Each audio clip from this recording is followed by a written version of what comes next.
మంచి. ఇదంతా డ్రామాలా కనిపిస్తుండదా నీకు? నీ బిడ్డకే కాదు, ఏ ఆడబిడ్డకిటైనా మా ఆయన ఇట్టానే కాపాడతాడు. అది ఆయన నీతి.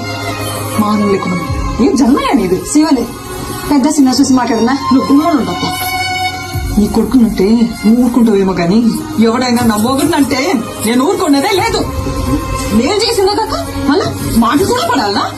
ఇంకా ఎంత సాధిస్తారా? ఇంటి పేరు ఇంటి పేరు అని ఎవరికి కావాలా? ఇంటి పేరు పెళ్ళైనోడికి కావాలా? ఇంటి పేరు మా ఆయన పేరు చెప్పుకొని ఊరు ఊరిగా బతుకుతాంటాయి. ఎవడా? పుష్ప మేనేజర్. నువ్వు? పుష్ప ఫ్రెండ్. నువ్వు? పుష్ప డ్రైవర్. నువ్వు? పుష్ప మనిషి. ఇదా ఎవరినైనా అడిగినా వాళ్ళ పేరు చెప్పుకో, పుష్ప మంచి అని చెప్పుకుంటారు. ఇదంతా ఎందుకయ్యా? ఈయనెవరు? పుష్పాలన్నా ఇది ఇది నా మొగడంటే.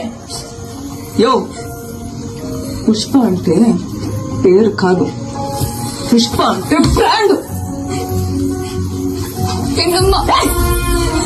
చిన్నమ్మ అసలు ఆపు. నువ్వు ఉన్నారు కదా ఇక్కడ తాటి చెట్లుగా తీసుకుపోయి ఇల్లు కొనుక్కుంటారు. సమీ పోదమ్మా సమీ.